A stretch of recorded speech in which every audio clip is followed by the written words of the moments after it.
여러분들이 생각하실 때 하나님이 사용하시는, 쓰시는 사람이 어떤 사람일 것 같습니까? 새 사람, 순종하는 사람, 네, 순종하는 사람, 또 겸손한 사람, 네, 겸손한 사람, 네, 또 변화된 사람, 네, 또 하나님 말씀을 따르는 사람.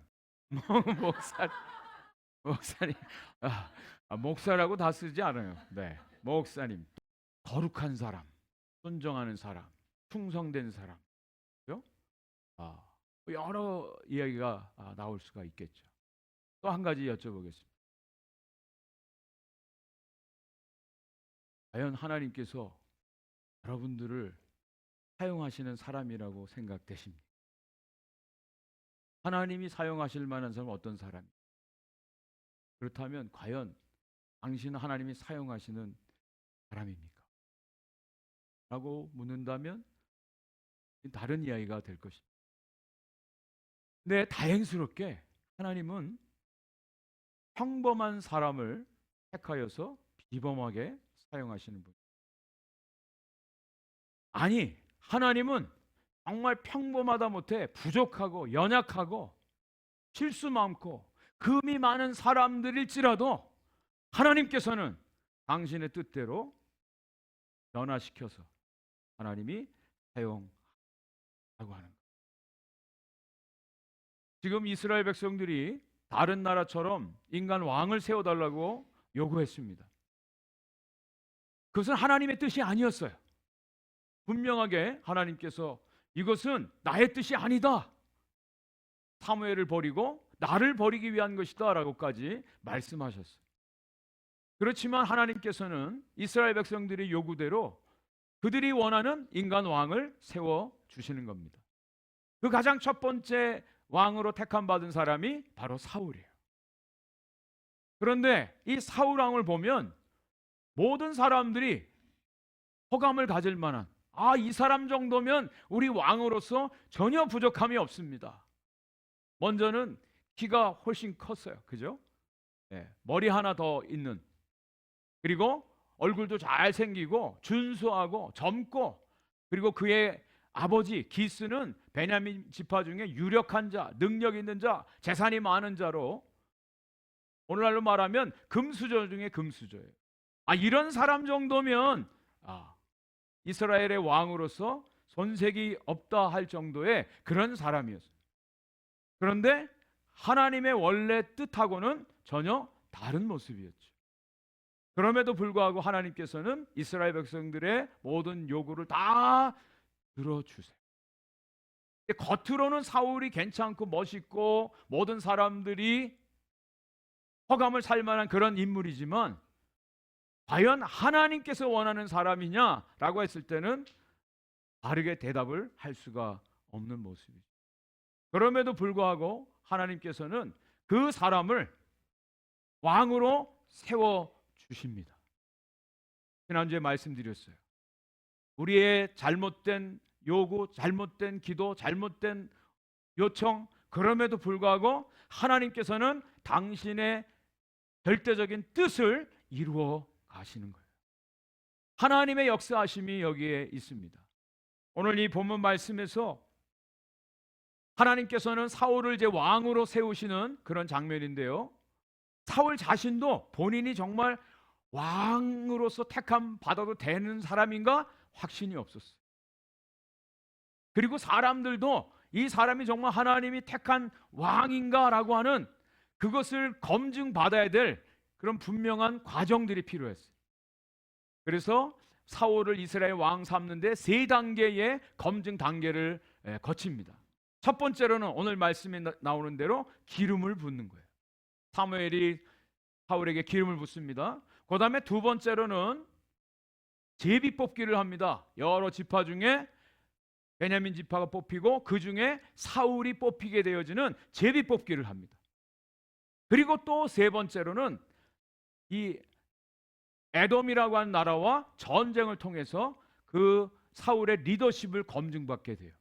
이런 여러 가지 단계를 통해서 사울을 이스라엘의 왕으로 세우시는 거예요.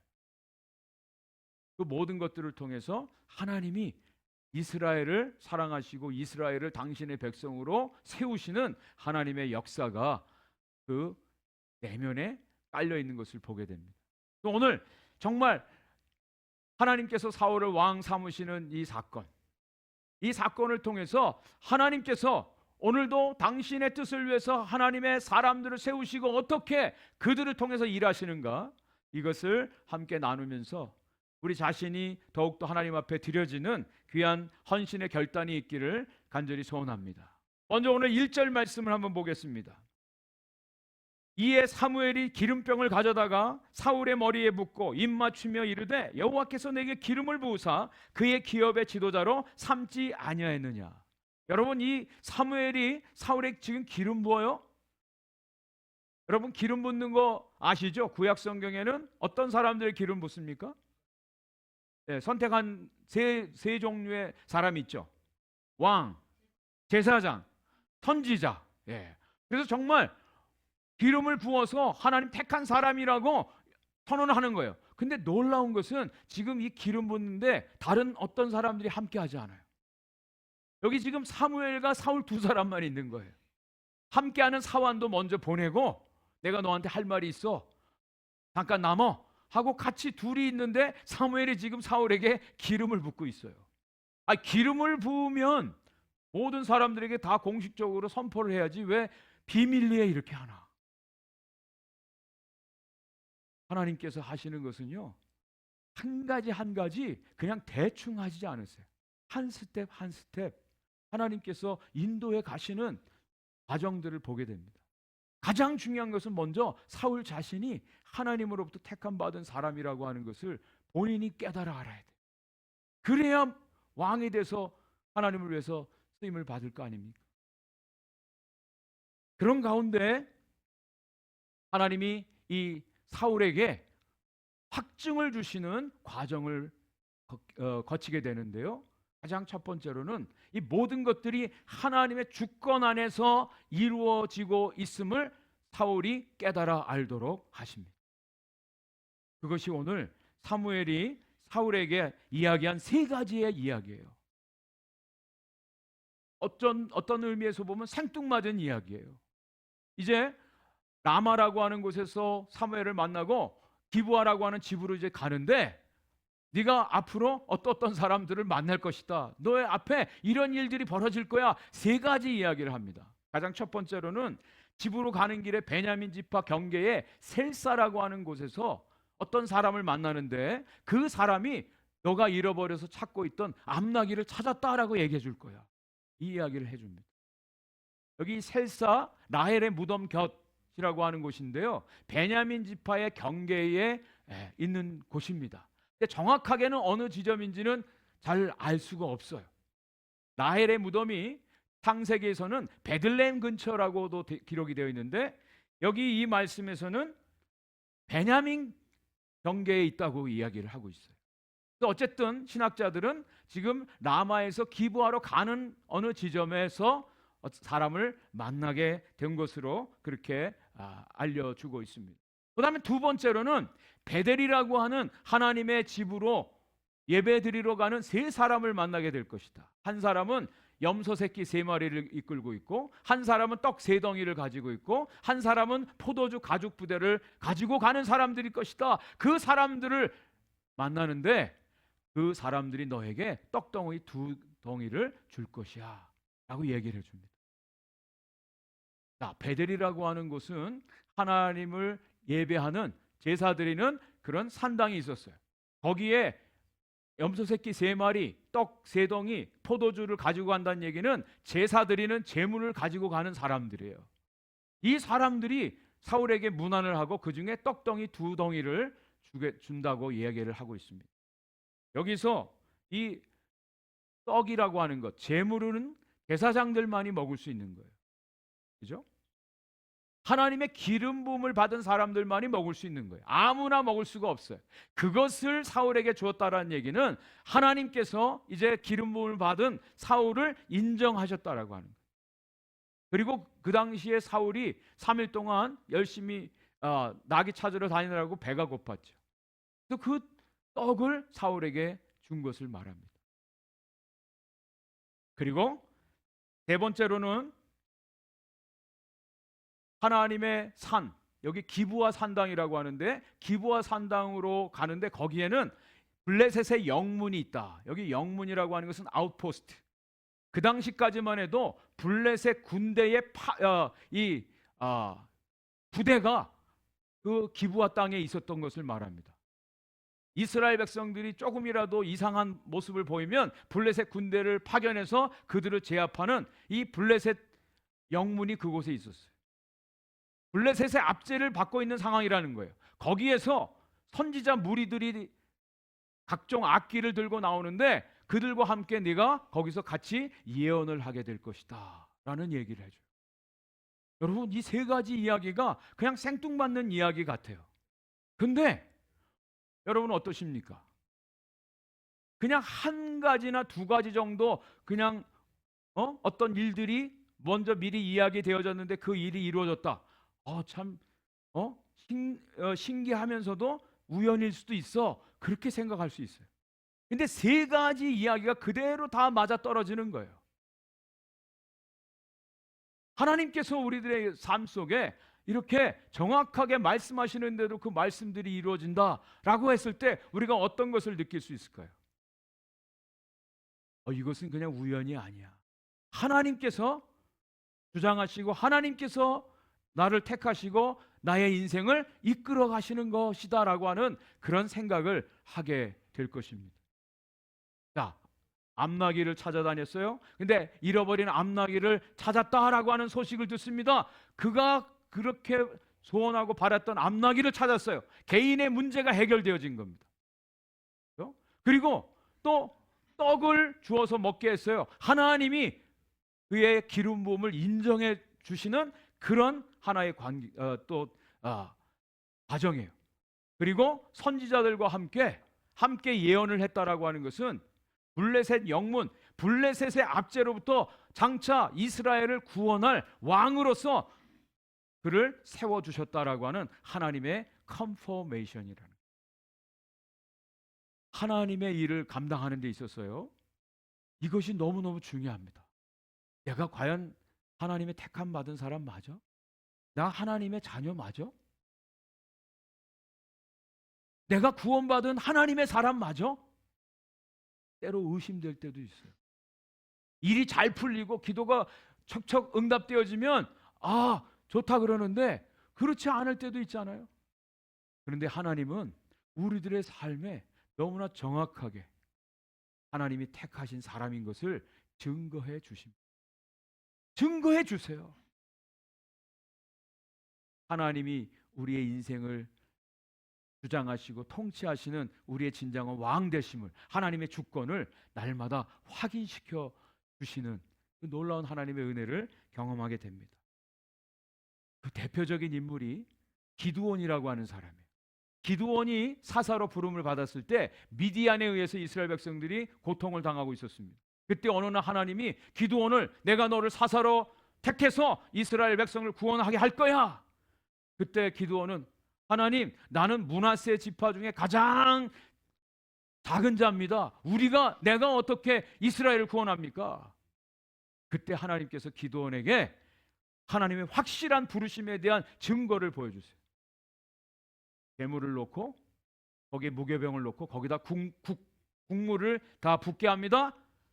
하나님의 사자가 지팡이를 되었을 때 그 번제물이 불에 의해서 태워지는 것을 보여주세요. 그리고 이제 미디안 사람들과 싸워서 이기라고 했을 때, 하나님, 컴펑이 필요합니다. 어떻게 하죠? 양털을 모아놓고 고기만 이슬이 적고 그 주인은 마르게 해주십시오. 하나님이 그렇게 해주시죠. 그거 가지고도 안 돼요. 한 번만 더 해주세요. 3-4번입니다. 하나님, 이번에는 양털은 마르고 주인만 적게 해주십시오. 하나님이 어떻게 해요? 그대로 또 해주세요. 근데 그거 가지고도 안 돼요. 이 기드온은 상당히 의심이 많은 사람, 소심한 사람이에요. 하나님께서 300명을 데리고 미디안과 전쟁하라고 했을 때, 미디안에 대해서는요 메뚜기 떼와 같은 대군이었다 성경이 기록하고 있어요. 근데 하나님은 자꾸 이 기드온의 군대 수를 줄이래요. 32,000명 너무 많다. 22,000명 다 집에 갔습니다. 10,000명 남았어요. 그것도 많대요. 다 집에 보내래요. 300명만 남게 해. 이게 무슨 싸움입니까? 근데 하나님은 그렇게 하래요. 자신이 없어요. 확신이 없어요. 그때 하나님께서 기드온을 미디안 진영으로 데려가서 그들이 꿈꾼 이야기를 듣게 하십니다. 기드온의 칼이 미디안을 전멸시킬 것이다라고 하는 꿈의 이야기를 듣게 하십니다. 그리고 나가서 300명으로 싸워 승리하는 거예요. 사랑하는 성도 여러분, 저와 여러분들의 인생길을 한번 쭉 더듬어 보십시오. 저와 여러분들의 잘남으로, 저와 여러분들의 실력으로, 저와 여러분들의 능력과 지혜로 여기까지 왔습니까? 우리가 어떻게 해서 하나님의 사람이 되었습니까? 어떻게 하나님의 일을 감당하는 사람들이 되었습니까? 처음부터 끝까지 하나님의 손길이 함께 있었고요. 하나님이 고비고비마다 하나님이 내가 너를 택해 부른 거예요. 내가 너를 사랑하노라. 내가 너를 택하여 나의 도구로 사용할 거야 라고 컨펌해 주시는 그런 놀라운 은혜가 있었음을 분명히 고백합니다. 저도요, 제가 목사가 되고 여기까지 오게 된 그 일들을 생각하면 정말 너무나 정확한 하나님의 인도하심의 손길이었음을 고백하지 아니할 수가 없어요. 제가 대학교 4학년 때 주님을 정말 만나고 제 인생을 하나님께 드리겠습니다. 그때 헌신을 했어요. 근데 그때 마침 저희 아버님이 뇌졸중으로 쓰러지셨어요. 우리 가정의 유일한 수입원이 저희 아버님이 쓰러지니까 정말 학교 갈 차비도 없더라고요. 그때 하나님께서 저에게 말씀해 주셨어요. 내가 이제부터 너의 진정한 아버지가 되어줄게. 너의 육신의 아버지는 믿을 게 못돼. 레위 지파는 하나님을 기업으로 삼고 살아가는 사람. 그때부터 하나님께서 놀랍게 필요할 때마다 하나님이 공급해 주시고 채워주시는 것을 경험을 했어요. 한국에서 저는 방위를 다녀왔습니다. 방위, 대위 위의 방위. 그 부대의 미사일 기지에서 제가 신학교를 나왔다는 얘기를 듣고 저에게 예배 인도를 부탁했어요. 그래서 주일날 그곳에서 예배를 드리기 시작했습니다. 그러기 위해서는 제가 사역했던 그 교회에 사표를 내고 그 부대를 가야만 됐죠.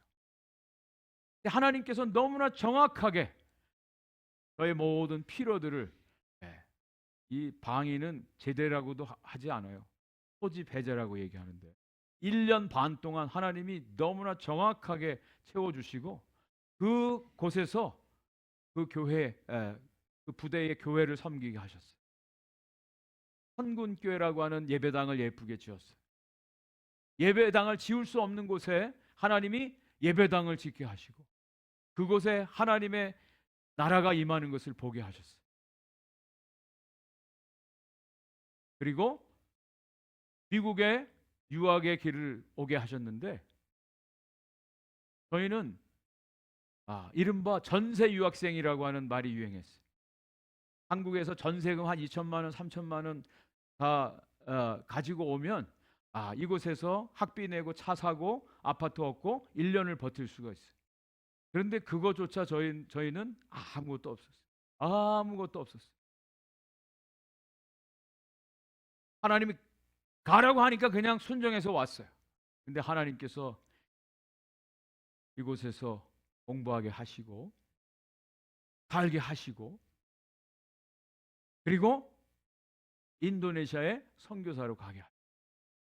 저는 신학교 다닐 때까지만 해도 제가 선교사로 가겠다라는 생각을 하지 못했어요. 그런데 하나님께서 강력한 부르심 가운데 하나님께서 허락하시면 저의 삶을 드리겠습니다. 하나님께서 길을 여시더라고요. 그래서 인도네시아에 가서 선교하고 다시 돌아올 수 있게 하셨어요. 그리고 12년 전에 저희들이 버지니아에서 있는데 이곳에 우리 오픈도어 교회 오주영 선교사님이 저에게 이곳에 오지 않겠느냐라고 제안을 했어요. 그때는 성도 수가 많지 않았습니다. 교회가 많이 어려웠어요.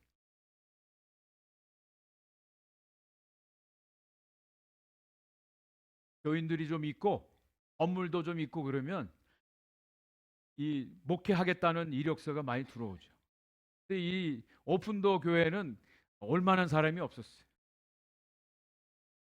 하나님께 분명한 증거를 보여주신 제가 가겠습니다. 근데 하나님 놀랍게 컨퍼메이션 하는 증거를 보여주셨어요. 그래서 하나님의 뜻에 순종해서 우리 다 짐 싸가지고 이쪽으로 오게 되었습니다.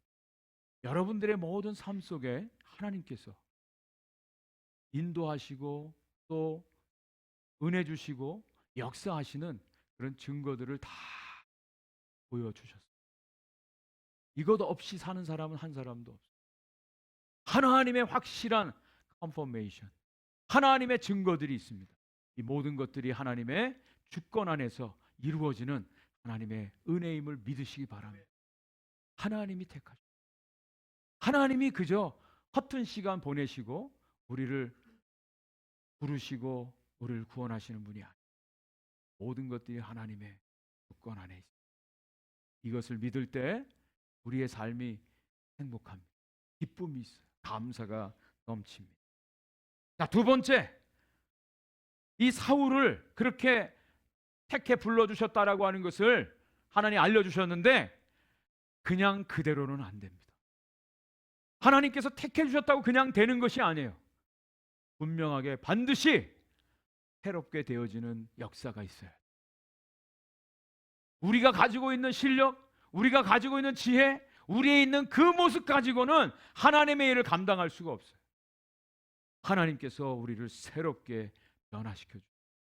우리를 새로운 존재로 만들어 주세요. 그래야 하나님의 일을 감당할 수가 있습니다. 여러분, 우리가 변화되지 않고 그냥 하나님의 일을 감당하면요, 사고 쳐요. 문제 일으킵니다. 근데 하나님께서는 저와 여러분들을 택하여 불러주실 때 우리를 완전히 새롭게 하셔서 새롭게 변화시켜서 우리에게 일을 맡기시고 그 일들을 감당하게 하심을 분명히 믿습니다. 오늘 말씀 6절을 한번 보겠습니다. 6절 말씀에 보면 같이 한번 읽어보겠습니다. 시작. 내게는 여호와의 영이 크게 임하리니 너도 그들과 함께 예언을 하고 변하여 새 사람이 되리라. 아멘. 여호와의 영이 임하고 여호와의 영이 임하고 새 사람 되리라라고 말씀하고 있어요. 훌륭한 외모와 실력과 좋은 가문과 지혜와 경험, 이거 가지고는 안 돼요. 하나님께서 우리를 택해 사용하실 때는 하나님의 영으로 충만케 하셔서 우리를 완전히 새롭게 하시고 하나님의 방법으로 하나님의 뜻을 이루어가게 하시는 거예요. 하나님의 새로운 역사가 일어납니다. 그 대표적인 인물이 모세입니다. 여러분, 모세를 아시죠? 이스라엘 백성들이 이 애굽에서 430년 동안 노예 생활을 했어요. 하나님의 때가 되었어요. 아므람과 요게벳이라고 하는 두 사람 사이에 이 모세가 태어나게 했습니다. 그 당시에는 남자아이 태어나면 다 죽였어요. 갈대 상자에 넣어서 나일강에 던져 넣었습니다. 그때 바로의 공주가 그 갈대 상자를 발견하고 자기의 양아들로 삼았죠. 그래서 40년 동안 모세는 애굽의 왕궁에서 모든 그 당시 당대 최고의 문물을 배웠습니다. 우리 인간적으로 생각하면 모세가 이스라엘을 구원할 가장 적기예요. 젊음도 있습니다. 실력도 있습니다. 능력도 있습니다. 사람들을 동원할 수 있는 힘도 있습니다. 그런데 하나님은 그때 모세를 사용하지 않았죠. 오히려 사람 죽이는 살인을 저질렀어요. 모세는 미디안 광야로 도망갔습니다. 거기서 40년 동안 양치기 생활을 했습니다. 말도 다 잊어버렸어요. 80세가 되었을 때 하나님이 모세를 불러주셨어요. 우리가 생각할 때 아니 이거 말도 안 되는 일입니다. 모세조차도 하나님 이게 웬일입니까? 내가 무슨 이스라엘 백성들을 구원합니까? 나는 말할 줄도 모르고 나는 능력이 없습니다. 그때 하나님 그를 강권적으로 애굽에 보내셔서 이스라엘 백성들을 인도하게 하셨어요. 하나님이 일하시는 방법. 하나님의 일하시는 방법이에요. 제정신으로는 안 됩니다. 하나님의 영, 하나님의 뜻 가운데 온전히 하나님께서 일하시는 것을 보게 됩니다. 오늘 9절 말씀을 한번 보겠습니다. 9절에 그가 사무엘에게서 떠나려고 몸을 돌이킬 때에 하나님이 새 마음을 주셨고 그날 그 징조도 다 응하니라 그랬어요. 새 마음을 주셨어요. 새 마음을 주셨어요. 여러분, 오늘 우리가 그렇게 기도해야 될 것입니다. 하나님, 내 실력 갖고는 안 됩니다. 내 이전의 모습 가지고는 하나님의 일을 할 수가 없습니다. 하나님, 나에게 새 마음을 주시옵소서. 새 영을 허락해 주시옵소서. 하나님의 역사가 나타납니다. 하나님이 일하시는 방법이에요. 여러분, 우리가 좋아하는 찬송 중에 Amazing Grace 잘 아시죠? Amazing Grace.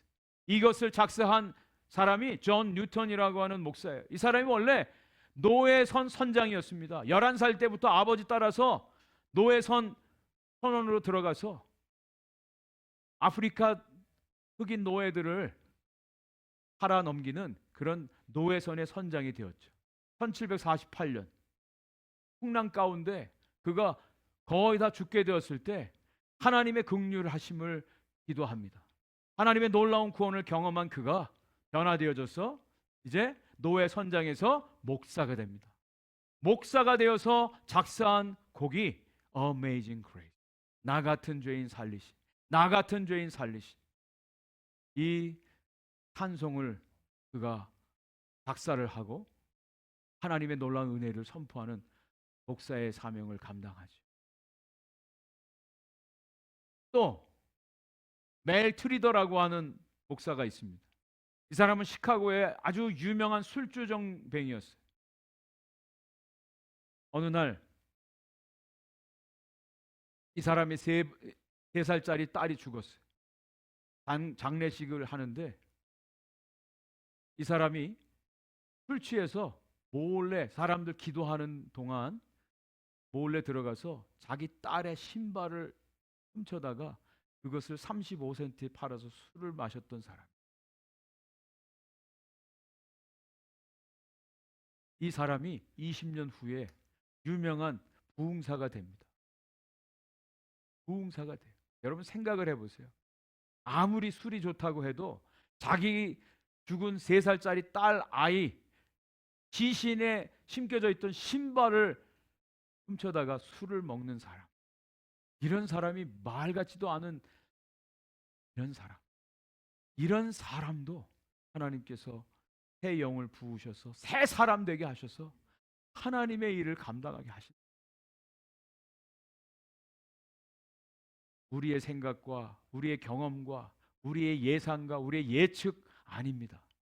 하나님의 일은 하나님께서 하시는데 하나님께서 하실 때는 반드시 하나님의 새 영을 부어주시고 새 사람 되게 하시고 하나님의 뜻 가운데 하나님의 일을 감당하게 하십니다. 그 하나님의 영이 저와 여러분들 가운데 부어지기를 간절히 축복합니다. 자, 오늘 말씀의 결론입니다. 자, 우리가 새 영을 받았어요. 새 사람 됩니다. 여러분, 새 사람 되었다는 의미가 뭘까요? 결심한다고 새 사람 됩니까? 새롭게 결단하고 새로운 의지를 가지고 새롭게 내 삶을 변화시키려고 노력한다고 우리가 새롭게 되어서 하나님을 섬길 수 있을까요? 오늘 이 말씀에서 이 새 영으로 새 사람 된 삶의 본질이 무엇인지를 가르쳐 줍니다.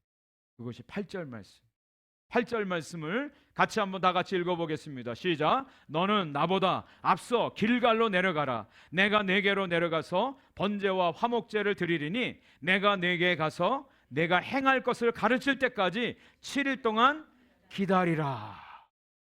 네, 이것도 좀 뜬금없는 이야기 같아요. 길갈이라고 하는 곳에 가는데 거기서 번제와 화목제물을 드릴 거야. 그리고 내가 앞으로 행할 것을 가르쳐 줄 거야. 근데 너는 7일 동안 기다려라. 참 희한한 얘기예요. 그냥 가르쳐 주면 그냥 당장 가르쳐 주면 됐지 왜 또 7일을 기다리라 그럴까요? 여러분, 사울 왕에 대한 사건을 아십니까? 사무엘상 15장에 가면 사울이 하나님에 의해서 버림을 받는 장면이 나와요. 왜죠? 기다리질 못했어요. 기다리질 못했어요. 사무엘이 와야 되는데 지금 적군이 쳐들어와서 나가서 싸워야 되는데 사무엘이 오질 않는 거예요. 기다리다 예? 자기가 제사를 지내. 사무엘이 사울에게 말하죠. 순종이 제사보다 낫습니다. 순종이 제사보다 낫습니다. 듣는 것이 번제 물보다 낫습니다. 이야기를 하는 거예요. 여러분, 기다리라고 했을 때는 기다려야 돼요. 거기에 내 생각이 애드가 되어지고 내 경험이 들어가고 내 원함이 들어가면 그것은 진정한 뜻이 아닙니다. 하나님의 일은요, 하나님의 뜻대로 행해야만 그것이 하나님의 일입니다. 하나님을 섬기면요, 하나님이 원하시는 대로 하는 것이 그것이 하나님을 향한 섬김이요, 헌신이요, 봉사입니다. 자, 이것을 사무엘은 사울에게 이야기를 해준 거예요. 일을 기다려. 일을 기다려. 새 영이 우리에게 부어져서 새 마음을 가지고 새롭게 된 사람이 어떤 사람이냐? 바로 하나님의 말씀을 듣고 말씀대로 순종하는 사람. 아니, 목사님, 그거 너무 잘하는 얘기 아닙니까? 당연한 얘기 아니에요? 그런데요, 하나님의 뜻은 멀리 있지 않아요. 크지 않아요. 아주 작은 곳에 있어요. 아주 가까이에 있어요. 근데 우리가 그것을 잘 행하지 못할 때가 너무너무 많아요. 하나님의 새 영을 부어주시고 하나님의 새 마음 주시는 것은요, 하나님의 말씀을 따라 행하는 것입니다. 하나님의 말씀을 듣는 것입니다. 요한복음 14장 26절에 보혜사 성령을 주신 목적을 말씀해 주고 있습니다. 보혜사 곧 아버지께서 내 이름으로 보내실 성령, 그가 너희에게 모든 것을 가르치고 내가 너희에게 말한 모든 것을 생각나게 하리라. 성령이 오셔서 우리에게 하시는 일은요, 하나님의 말씀이 생각나게 하는 거예요. 하나님의 말씀을 깨닫게 하시는 거예요. 그리고 그 말씀대로 살고 싶은 마음을 주시고 그 말씀에 따라 순종하게 하시는 일을 하시는 것이 바로 성령님이 하시는 일이에요. 하나님의 성령이 우리에게 오셔서 하나님 뜻을 가르쳐 주시고 순종하게 하시고, 순종하게. 이스라엘 백성들이 왜 망했습니까? 율법이 없어서요? 하나님 말씀이 없어서요? 아니잖아요. 하나님 말씀을 듣지 않고 거역하고 불순종했기 때문에 바벨론 포로로 잡혀가요. 설마 했던 일이 벌어졌어요.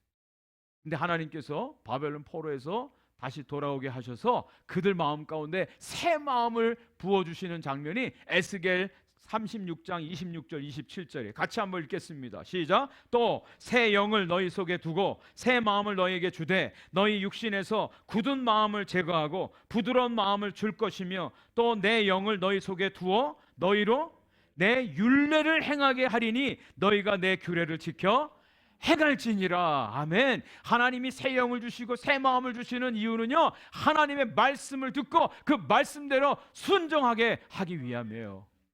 하나님의 말씀을 따라 살. 우리가 지금 아침마다 느헤미야서 큐티합니다. 예루살렘 성벽이 52일 만에 재건됐습니다. 그런데 더 중요한 것은 그 성벽이 아니었어요. 이스라엘 백성들의 그 정체성, 하나님의 택한 백성이란 정체성이 회복되어지는 그것이 더 중요했어요. 느헤미야가 온 백성들 다 모아놓고 에스라 선지자가 하나님의 율법책을 들고 새벽부터 12시까지 적어도 6시간 이상 하나님의 말씀을 그것을 낭독했습니다. 그 낭독한 말씀을 듣고 사람들이 다 울었다 그랬어요. 그리고 레위 사람들이 그 말씀을 해석해 주었어요. 그 말씀을 깨닫게 하시고 그 말씀대로 초막절을 지키게 됩니다. 초막절을 지키게 돼요. 이스라엘의 진정한 회복이 이루어지는 순간이죠. 사랑하는 성도 여러분, 우리가 하나님께서 우리를 택해 불러주셨어요. 이건 누구도 막을 수 없어요. 하나님이 컨펌해 주실 것입니다. 하나님이 함께 주실 것입니다. 하나님의 영을 부어주셔서 새 마음 주셔서 하나님의 일을 감당하게 하실 것입니다. 이제 정말 하나님의 영이 우리 가운데 임해서 날마다 우리가 하나님 말씀 앞에 서야 돼요. 하나님의 말씀을 청정해야 돼요. 하나님의 말씀을 귀 기울여 들어야 돼요. 하나님의 말씀을 듣고 순종해야 돼요. 이것이 성도의 삶이요, 하나님께서 사용하시는 하나님의 사람들의 모습입니다. 여러분들께 도전 드립니다. 일주일 한 번 말씀 듣는 거 가지고 여러분들 충분하지 않습니다. 오늘 하루 나와서 하나님 말씀 듣고 일주일을 어떻게 사시겠습니까? 들은 풍월로 사시겠습니까? 침튀기어서 사시겠습니까? 하나님의 말씀은요, 날마다 들어야 돼요. 날마다 먹어야 돼요. 날마다 그 말씀을 듣고 그 말씀에 따라 순종하는 삶이 되어야 돼요. 오장육부란 말 아시죠? 오장육부. 우리 인간의 신체가 오장육부래요. 근데 요즘에는 오장칠부랍니다. 하나의 장기가 더 생겼대요. 뭔지 아세요? 이 핸드폰이에요. 핸드폰을 놓치질 않아요. 이 핸드폰 없으면 불안해해요. 어딜 가더라도 핸드폰 다 켜고 내비게이션 켜고 다 다닙니다. 여러분, 이 핸드폰에 나오는 내비게이션의 그 여인의 목소리도 우리가 청종하지 않으면 엄한 데 가서 헤매지 않습니까? 여러분, 날마다의 삶을 무엇에 의지해서 사시겠어요? 하나님의 말씀 날마다 묵상하고 읽으시고 그 말씀에 따라 살아가는 것이 바로 하나님의 새 영을 받은 새 마음을 가진 하나님의 사람들의 모습이에요. 그래서 아침마다 새벽 예배 드리고 여기서 큐티하고 말씀 본문을 여러분들에게 보내드립니다.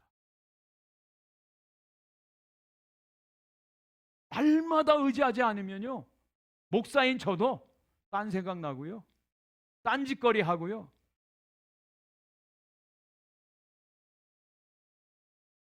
실수하고 넘어집니다. 그걸 알기에 날마다 새벽마다 나와서 무릎 꿇지 않으면 살 수가 없어요. 오늘 말씀의 결론입니다. 하나님의 말씀을 듣는 거예요. 하나님의 말씀을 청종하십시오. 그리고 하나님의 말씀에 순종하십시오. 그것이 새 영으로, 하나님의 영으로 새롭게 된 사람의 모습입니다.